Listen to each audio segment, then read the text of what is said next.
প্রিয় দর্শক, আজ সর্ষে ইলিশ দিয়ে একটি রান্নার রেসিপি নিয়ে এসেছি। 1 কিলো সাইজের একটি ইলিশ মাছ আজকে রেসিপি আমি নিয়ে এসেছি। ভিডিওটি ভালো লাগলে লাইক এবং শেয়ার করবেন, অনুরোধ রইল। সর্বপ্রথমে 100 গ্রাম কালো সর্ষে ও সাদা সর্ষে আমি 50 গ্রাম করে 100 গ্রাম মিশিয়ে নিয়েছি। তার সাথে দিয়েছি 2 চা চামচ পোস্ত আর 6 থেকে 7টি কাঁচা লঙ্কা।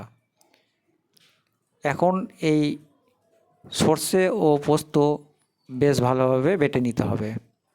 মিক্সার মেশিনে এটিকে আমি বেটে নিয়েছি। এখন ইলিশ মাছ একবার জল দিয়ে, পরিষ্কার জল দিয়ে ভালোভাবে ধুয়ে নিয়েছি। আর এই যে বড় সাইজের মাছ, তাই এখানে ডিম আছে।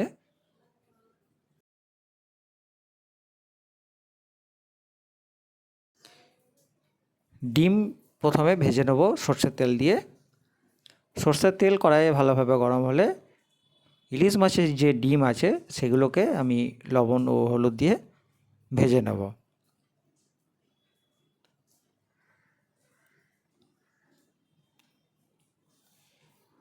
ডিম অল্প ভেজে নেওয়াই ভালো, তারপরে রান্নাতে দেব।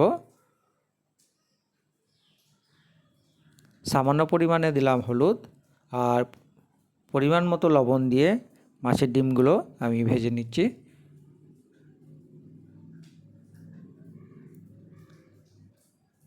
মাছের ডিমগুলো ভাজা হয়ে গেলে একটি পাত্রে আমি তুলে রেখে দিচ্ছি। ডিম ভাজা হয়ে গেছে, একটি পাত্রে রেখে দিয়েছি। এখন ডিম ভাজা যে তেল ছিল, সর্ষের তেল, সেই তেলেই ফোড়ন হিসেবে এখানে দিয়ে দিলাম গোটা সর্ষে হাফ চা চামচ। এখন সর্ষে ও পোস্ত যে বেটে রেখেছিলাম মিক্সার মেশিনে, সেই মিশ্রণটি এখন এখানে অ্যাড করে দিলাম। তেলে সামান্য নাড়াচাড়া করে নিয়ে এখানে মিক্সার মেশিনের যে বাটিটি ছিল সেখানে জল দিয়ে ধুয়ে দিয়ে দিলাম।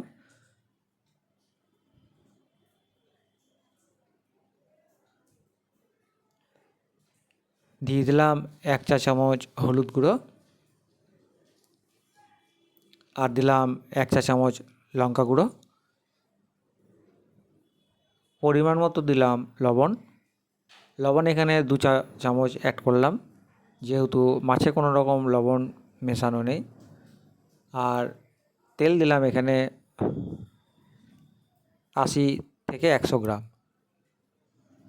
তেল একটু বেশিই লাগবে, কারণ অনেকটা মাছ আছে 1 কিলোর উপরে।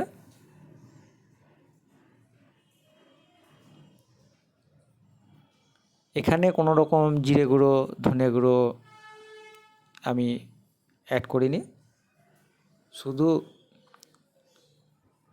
সর্ষে পোস্ত বাটা, কাঁচা লঙ্কা ও সর্ষের তেল দিয়েই রান্না হবে। এখানে জল অ্যাড করলাম 2 বাটি।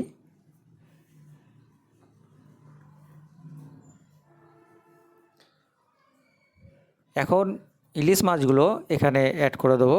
ইলিশ মাছগুলো কিন্তু কাঁচাই দিচ্ছি, ভাজার কোনো প্রয়োজন নেই। ইলিশ মাছ ভাজতে গেলে একটু স্বাদ কিন্তু নষ্ট হয়ে যায়।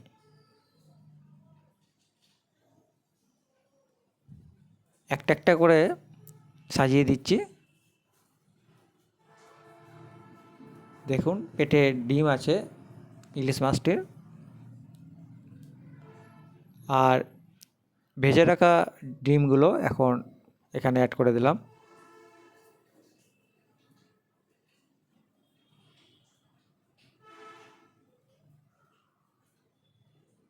খুন্তিতে করে মাছগুলোকে একটু ভিতরে দিকে দিয়ে দিচ্ছি, যাতে বেশ ভালোভাবে মশলা ঢুকে যায়। অবশেষে 10-12টি কাঁচা লঙ্কা চিড়ে রেখেছিলাম, সেটি উপরে দিয়ে দিলাম। এরপরে কিন্তু ঢাকা দিয়ে ভাপিয়ে রান্নাটা করব। আর এখানে কিছুই অ্যাড করার মতো নেই। এখন ঢাকা দিয়ে এটি 6 থেকে 7 মিনিট রান্না করে নেব, তাহলেই কমপ্লিট হয়ে যাবে। 6 থেকে 8 মিনিট রান্না হয়ে গেছে। দেখুন রান্নাটি কিন্তু কমপ্লিট হয়ে গেছে। এখন একটি প্লেটে দিয়ে আমি সার্ভ করে দেখাচ্ছি। আর কটা কাঁচা লঙ্কা স্লাইস করে কেটে রেখেছিলাম, সেগুলোকে উপরে আমি ছড়িয়ে দিয়েছি যাতে দেখতে সুন্দর লাগে। এমনভাবে বানালে দুর্দান্ত খেতে হয় সর্ষে ইলিশ। মাছ না ভেজে এভাবে যদি কাঁচা মাছ ভাপিয়ে রান্না করেন, খুবই সুন্দর হবে খেতে।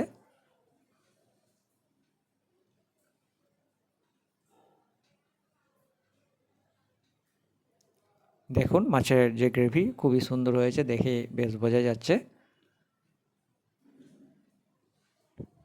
সম্পূর্ণ ভিডিও দেখার জন্য ধন্যবাদ।